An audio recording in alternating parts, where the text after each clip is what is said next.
ఆయన అంటాడు, అవమానించిన వారే అభిమానమును పంచితే ఎంత ఆనందం ఉంటుంది నీకు. ఈ నెల రాసుకో, 10 నెలలు 10 సంవత్సరాలు నిన్ను ఎవడెవడ అవమానపరిచాడో, నిన్ను ఎవడెవడు నిందించాడో, ఏ మాట నీ హృదయాన్ని గాయపరిచిందో, వాడెంత పెద్దోడైనా కానీ, ఎంత స్థాయిలో ఉన్నాయినా కానీ, వాడి పేరు రాసుకుని దేవుని దగ్గర వివరించు. వారందరి పైన నిన్ను అధికారిగా నిలబెడతాడు ఆయన. హల్లెలూయా. ఒకనాడు యోసేపు అన్నలు అవమానించారు యోసేపుని. ఆ ప్రాంతంలో ఈజిప్టు ప్రజలు, ఆ ఫరోతో ఉన్న వాళ్ళందరూ అవమానించారు. యోసేపు వెళ్ళాడు, ఆ ప్రాంతంలో దేవునితో వివరించాడు, అయ్యా నన్ను చెరసాలలో అవమానపరిచారు, నన్ను రాజ్యంలో అవమానపరిచారు, నన్ను బానిసగా చేశారయ్యా అని చెప్పి యోసేపు వెళ్ళి ఆ ప్రాంతంలో వెళ్ళి దేవుని ఎదుట వివరించినప్పుడు ఎవరైతే అవమానించారో అదే దేశానికి అధిపతిగా యోసేపును మార్చాడు ఆయన. హల్లెలూయా. అవమానించిన వారి మీద అధిపతిగా మార్చే దేవుడు మన దేవుడు. హల్లెలూయా. నీవు అవమానం గుండా వెళ్తుంటే సంతోషించు, ఎందుకో తెలుసా, నీకు ప్రమోషన్ రాబోతుంది. ఆమేన్. అదే ప్రమోషన్ యెఫ్తాకి ఇచ్చాడు దేవుడు. యెఫ్తా గిలాదులో ఉంటే ఏంటో తెలుసా, ఒక వేశ్యకుమారులా బతికేవాడు.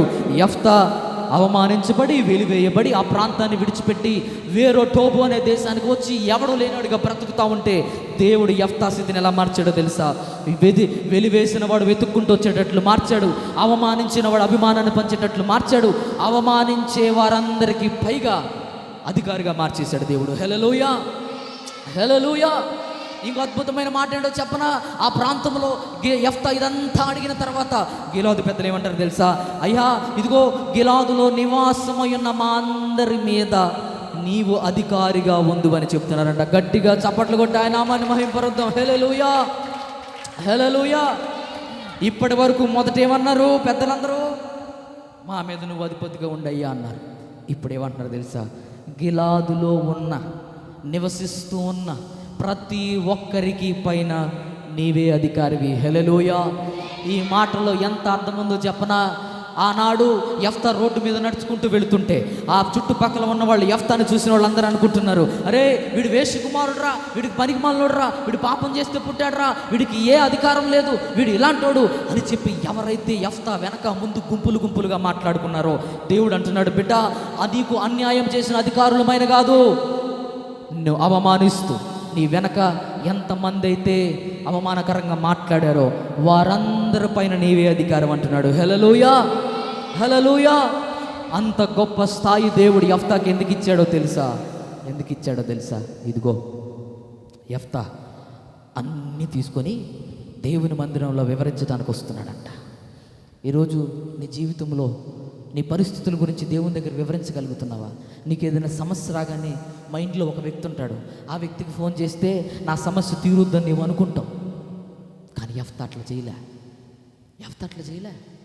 యెఫ్తా అనుకుంటున్నాడు, నా దేవుని సన్నిధిలో వివరించుకుంటా, నా దేవుడు నా ఎదుట మేలు చేస్తాడు, అదొక్కడు చాలు, నా దేవుడు నన్ను చూసుకుంటే చాలు, నా దేవుడు నాతో మాట్లాడి నా జీవితాన్ని మేలు చేస్తాడు, ఆయన దగ్గరికి వెళ్తా, ఆయన ఒక్కడే నన్ను ఆదరిస్తాడు.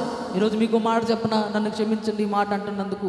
నీ పక్కింటావు నమ్ముతూ ఎదురింటావు నమ్ముతున్నావేమ్మా, నీకు భయంకరమైన మాట చెప్పనా, ఈరోజు నీ భర్త నిన్ను కొడితే తిడితే నీ కుటుంబంలో ఉన్న చిన్న సమస్యలు తీసుకొని వెళ్ళి పక్కింటితో చెప్పే బాగానే ఉంది, నీ బాధ తీరిందని అనుకుంటావు.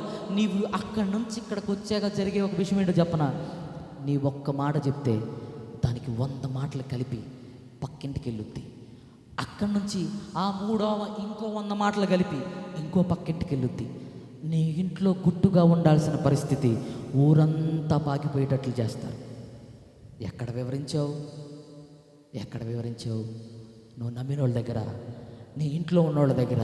నీ పక్కన అక్క నన్ను బాగా చూసుకుంటుంది, ఉప్పుకు లేకపోతే ఉప్పెత్తుంది, పప్పుకు లేకపోతే పప్పు ఎత్తుంది, ఒక 100 రూపాయలు ఈ అక్క అంటిస్తుంది, అందుకే నా బాధ కూడా ఇస్తా అక్క కంటే నీ కుటుంబం యొక్క పరువు నీవే అప్పగించినట్లు.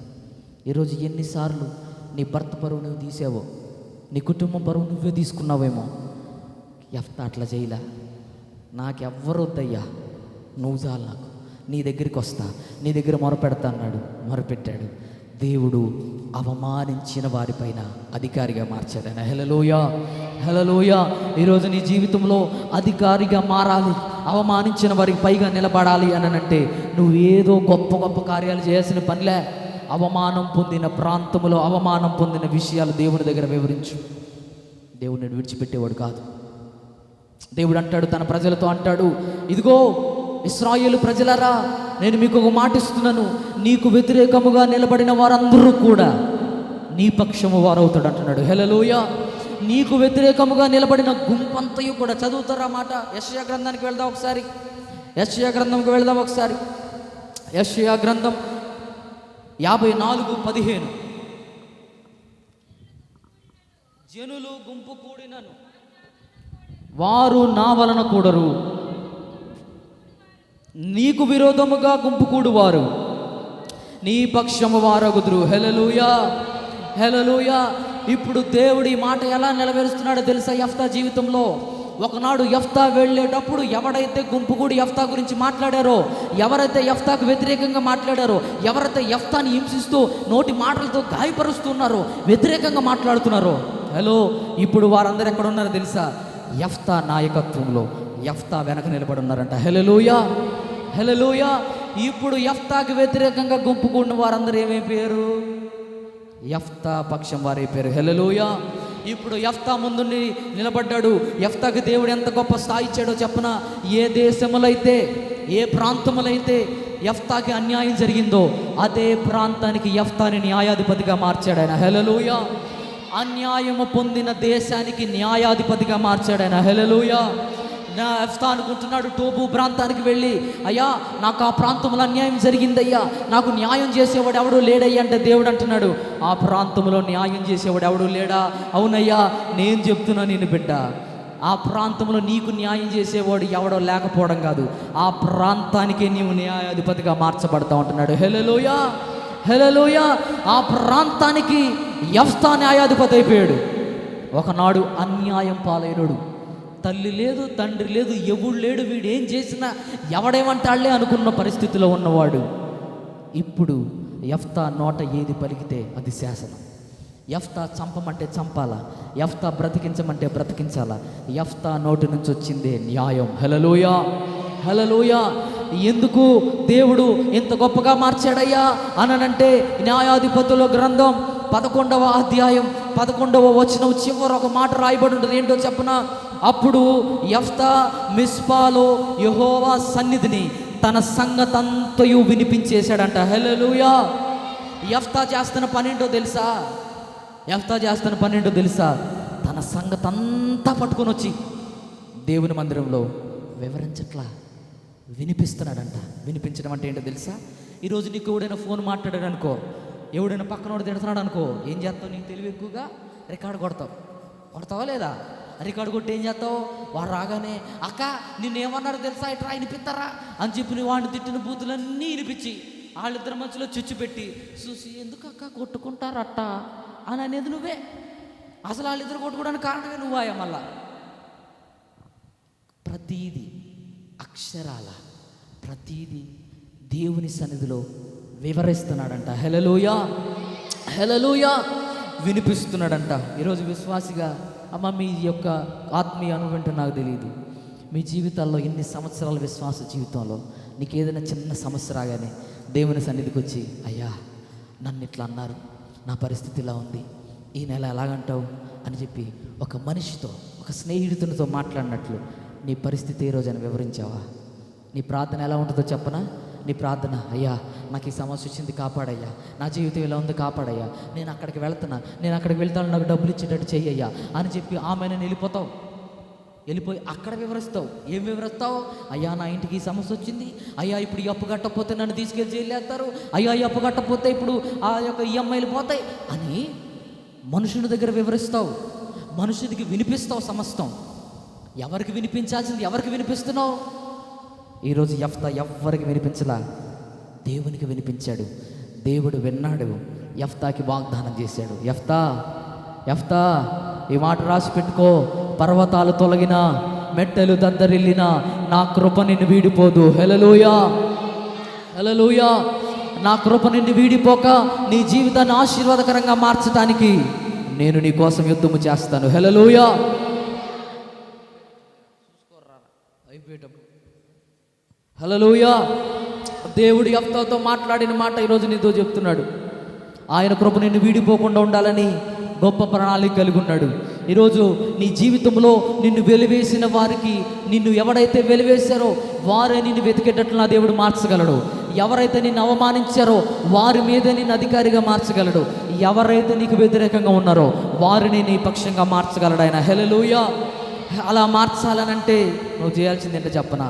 ఇదిగో, దేవునికి వినిపించటం అలవాటు చేసుకో. సమస్తం వినిపించటం అలవాటు చేసుకో. పక్కింటామెకి, ఎదిరింటామెకి, ఊరిలో ఉన్న వాళ్ళకి, బంధుమిత్రులకి వినిపించడం పక్కన పెట్టి నీ దేవునికి వినిపించడం ప్రారంభిస్తే పోసగుచ్చినట్టు ఒక తండ్రితో మాట్లాడినట్టు. అందుకే ఆయన అంటాడు, మీరు నాకు కుమారుడు కుమార్తెలు అయి ఉంటారు, నేను మీకు తండ్రిని అయి ఉంటాను అంటాడు ఆయన. హల్లెలూయా. మరి ఆ తండ్రితో నువ్వు ఎలా ఉండాలా? యెఫ్తాకి తెలుసు, నాకు తల్లి లేకపోవచ్చు, తండ్రి లేకపోవచ్చు, నాకు పరమందు ఒక తండ్రి ఉన్నాడని వివరించేశాడు, వినిపించాడు. దేవుడు వదిలిపెట్టాడా? వెలివేసిన ఊరునే ఊరు యెఫ్తాను వెతుక్కుంటూ వచ్చేటట్లు మార్చాడు. హల్లెలూయా. అవమానించిన ఊరికి పైన అధికారిగా మార్చేశాడు. హల్లెలూయా. ఎవరైతే యెఫ్తా పక్షముగా లేరో వారందరూ కూడా యెఫ్తా పక్షం ఇవ్వటట్లు చేశాడు. హల్లెలూయా. హల్లెలూయా. ఓ ప్రాంతంలో నాన్సీ మాథ్యూ అనే ఒక ఆమె ఉందంట. ఎవరమ్మా? నాన్సీ మాథ్యూ అనే ఒక ఆమె ఉందంట. ఆమెకు ఒక్కగానొక్క కుమారుడు. ఇంకా ఆయన తర్వాత చాలామంది పిల్లలు పుట్టారు. బాగానే ఉంది, చక్కగా ప్రశాంతంగా బ్రతుకుతూ ఉన్న జీవితంలో ఒక రోజంట ఆ పిల్లని స్కూల్కి పంపించిందంట ఆమె. ఆ పిల్లని స్కూల్కి పంపిస్తే చాలా ప్రార్థనాపరమైన కుటుంబం అది, చాలా ప్రార్థనా పరులు వాళ్ళు. ఆ ప్రార్థన చేసుకుంటూ పిల్లల్ని స్కూల్కి పంపించిందామా. ఆ పిల్లల్ని స్కూల్కి పంపిస్తే ఒక కుమారుడు వచ్చాడు. ఆ కుమారునికి ఆ ప్రాంతంలో ఉన్న వాళ్ళు ఒక లెటర్ రాసి ఇచ్చాడు. ఒరే, ఈ దేశభూమి మీ అమ్మ నాన్న సంతకం పెట్టించుకురాపరా అని చెప్పి ఆ స్కూల్లో వాళ్ళు ఒక చిన్న పేపర్ ఇచ్చి పంపించేశారనంట. ఎవరికి? నాన్సీ మాథ్యూ వాళ్ళ కుమారునికి ఇస్తే ఆ పిల్లోడు తీసుకొని వెళ్ళాడు. తన తల్లి దగ్గరికి వెళ్ళి భయపడతా అమ్మా ఇదేదో రిపోర్ట్ కార్డు అనుకుంటా, ఇది ఒకసారి చూడు మా సార్ ఇచ్చాడు అని అనగానే ఆమె దాన్ని ఓపెన్ చేసి చూసిందంట. ఆ సార్ రాస్తారంట అద్భుతమైన మాట ఏంటో తెలుసా? అమ్మా, నీ కుమారుడు చాలా తెలివైనోడు, నీ కుమారుడు చాలా జ్ఞానం కలిగినోడు, నీ కుమారుడు ఎంత గొప్పోడో నీకు తెలియట్లేదమ్మా. నీ కుమారుడికి మేము పాఠాలు చెప్పే అంత గొప్ప స్థాయి మాది కాదు, నీ కుమారుడికి అన్నీ ముందే తెలుసు, అందుకే నీ కుమారుడిని ఇంట్లో ఉంచేయమ్మా, నీ కుమారుడిని పై తరగతులతో చదివించుకో, మా స్కూల్ మాత్రం వద్దమ్మా, మా స్కూల్లో జాయిన్ చేయకు అని చెప్పి రాసిచ్చి పంపించాడనంట. తన తల్లి చెబుతుంది, ఏం రాసిచ్చారమ్మా మా హెడ్ మాస్టరు అని అంటే అవంటుందంట, అరే నువ్వు మంచోడు అంట, బాగా తెలివైనడు అంట, అందుకే వద్దంటున్నారు నిన్ను స్కూల్కి, ఇక్కడ నుంచి నువ్వు ఇంట్లో ఉండి చదువుకోనన్నా అని చెప్పేసిందంట.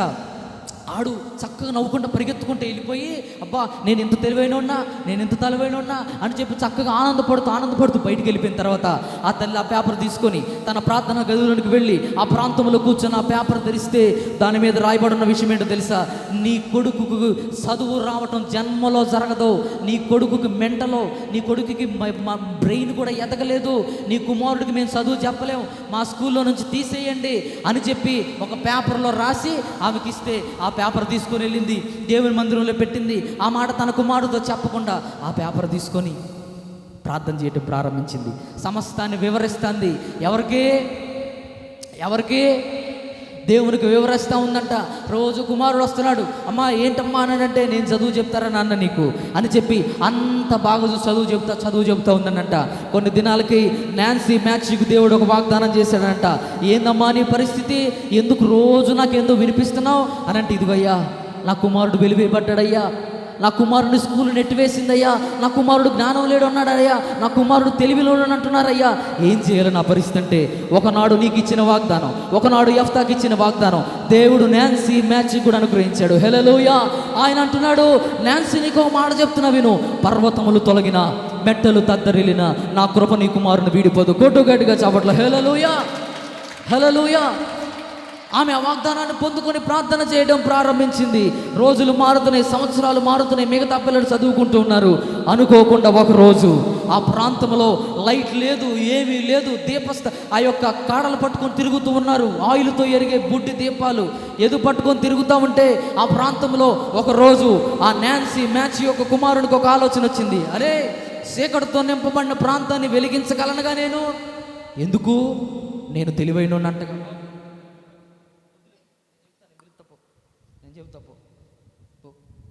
మొత్తం పోతుందిరా ఫ్లో అంతా. హల్లెలూయా. ఏడాగాం. ఓ రోజు రాత్రి ఇంట్లో కూర్చుంటే లైట్ లేదంట. ఏందమ్మా ఆ దీపములో గుడ్డాగిపోయింది నాయన, ఏం చేయాలో పరిస్థితి అని అంటే ఆ వ్యక్తికి తన తల్లి చెప్పిన మాట గుర్తొచ్చింది. నేను చాలా తెలివైనని చెప్పిందిగా మా అమ్మ. ఇప్పుడు ఈ యొక్క దీపం లేకపోయినా నేను ఏదో ఒకటి చేయాలా, వెలిగించాలా అని చెప్పి ప్రయత్నాలు చేస్తా ఉన్న పరిస్థితుల్లో ఆ బిడ్డ పనికి రాడు అనుకున్న ఆ యొక్క మెదడుకి, చదువే రాదు అనుకున్న ఆ యొక్క మెదడుకి దేవుడు ఒక అద్భుతమైన ఆలోచన ఇచ్చాడంట. హల్లెలూయా.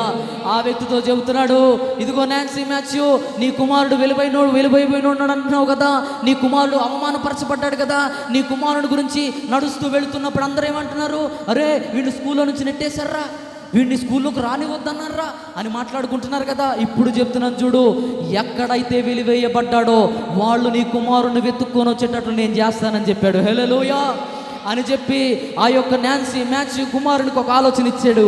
ఆ ఆలోచన ద్వారా అతను చేసింది ఏంటో తెలుసా? ఈరోజు ఈ ప్రపంచాన్ని వెలిగించడానికి ఒక బల్బును కనిపెట్టాడు. హల్లెలూయా, హల్లెలూయా. అతని పేరే థామస్ ఆల్వా ఎడిసన్. హల్లెలూయా, హల్లెలూయా. ఒకనాడు తన తల్లి వెళ్ళి దేవుని దగ్గర వివరిస్తుందంట, దేవుని దగ్గర వినిపిస్తుంది. ఏం వినిపిస్తుంది? నా కుమారుని వెలివేశాడయ్యా, నా కుమారుడు చేతగానోడు అన్నాడయ్యా, నా కుమారుడు పక్షంగా అందరూ వ్యతిరేకంగా మాట్లాడుతున్నారయ్యా అంటే దేవుడు అన్నాడు, నేను చూడట చేస్తాను అని. ఏ స్కూల్ అయితే వెలివేసిందో ఆ స్కూల్ ఇప్పుడు థామస్ ఆల్వా ఎడిసన్ వెతుక్కుంటా వస్తుందంట. హల్లెలూయా. వెలివేయబడిన తన కుమారుడి కోసం వెలివేసిన స్కూల్ యాజమాన్యం తన దగ్గరికి వస్తుంది. హల్లెలూయా. అవమానించిన ప్రతి ఒక్కడు కూడా అంటున్నారు, థామస్ ఆల్వా ఎడిసన్ నీకు జ్ఞానం ఎంతో ఎక్కువ ఉంది, అందుకే ఇదిగో మాకు ఎలా చేయాలో నేర్పించు అని అందరూ వచ్చి ఆయన దగ్గరికి వచ్చి నేర్చుకుందామని వస్తున్నారంట. దేవుడు ఎలా చేశాడో తెలుసా? ఎవరైతే అవమానించారో, ఎవరైతే ఏ హెడ్ మాస్టర్ అయితే స్కూలుకు రావద్దన్నాడో ఆ హెడ్ మాస్టర్ స్కూలులో అతను కూర్చునే తలపైన థామస్ ఆల్వా ఎడిసన్ కనిపెట్టిన లైట్ని పెట్టేశాడు ఆయన. హల్లెలూయా. అవమానించిన వాడి తలపైన ఎడిసన్ కూర్చోబెట్టేశాడు. హల్లెలూయా. ఎవరైతే అవమానించారో ఈరోజు ఆ హెడ్ మాస్టర్ పైకి చూసినప్పుడల్లా ఎవరు గుర్తొస్తారు? అరే నేను వెలివేసినోడు, నేను అవమానించినోడు. ఈరోజు కేవలం థామస్ ఆల్వా ఎడిసన్ని వెలివేశారని ఆ స్కూల్ పేరు చరిత్రలో లెక్కించేశాడు ఆయన దేవుడు. హల్లెలూయా. ఈరోజు ఆ స్కూల్ అంతా పరిగెత్తుకుంటూ ఆయన దగ్గరికి వెళ్ళి మా స్కూల్లో పిల్లలకు నేర్పించు, మా స్కూల్లో పిల్లలకు నేర్పించాను అంటుంటే థామస్ ఆల్వా ఎడిసన్ యొక్క తల్లి చెప్తుంది, సుసాన్ మాథ్యూ చెప్తుంది, నా దేవుడు ఎంత గొప్పవాడో తెలుసా, వాగ్దానమునిచ్చిన వాడు నమ్మదగిన దేవుడు అని పలుకుతూ ఉందంట. హల్లెలూయా. ఆ నాన్సీ మాథ్యూ చెప్తుంది తన తండ్రితో, శామ్యూల్ అనే తండ్రితో చెప్తుంది, నా కుమారుడు ఒకరోజు వెలివేయబడిన స్థితిలో ఉంటే నా దేవుని మందిరంలో నేను వివరించిన కారణం చేత నా దేవుడు వెలివేయబడిన వాడిని అందరూ వెతికేటట్టు మార్చాడని. హల్లెలూయా. ఎవరైతే అవమానించారో వాళ్ళకి పైన అధిపతిగా నా కుమారుని మార్చాడు. హల్లెలూయా. ఎవరైతే నా కుమారుని వ్యతిరేకంగా మాట్లాడారో వారందరూ కూడా నా కుమారుని పక్షమైపోయేటట్లు చేశాడని చెప్తుంది. హల్లెలూయా.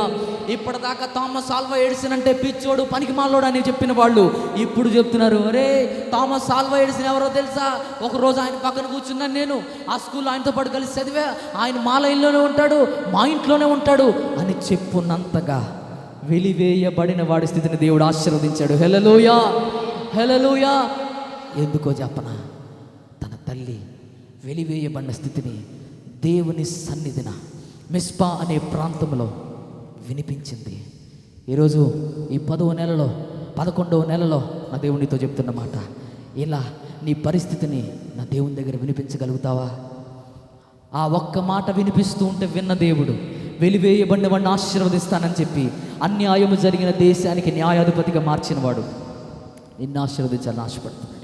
ఈరోజు నీ జీవితంలో ఎక్కడ తక్కువ స్థాయిలో ఉందని బాధపడుతున్నావేమో, ఎక్కడ నీ కుటుంబం వేదనకరంగా ఉందని బాధపడుతున్నావేమో, నీ భర్త ద్వారా, నీ తండ్రి ద్వారా, నీ కుటుంబంలో ఎవరి ద్వారా నీకు మనశ్శాంతి లేదేమో, నా దేవుడు అంటున్నాడు, నీ జీవితంలో నెమ్మదినివ్వగలిగిన దేవుడిగా చెప్తున్నా, ఈ 11వ నెల నీ జీవితాన్ని ఆశీర్వదించడానికి, ఈ 10 నెలలు నా దగ్గర వినిపించినవన్నీ, ఈ 10 నెలలు 10 సంవత్సరాలు వినిపించినవన్నీ వాళ్ళకి వాళ్ళకి వినిపించి నీ యొక్క ఓపిక అంతా అయిపోయిందిగా బిడ్డ.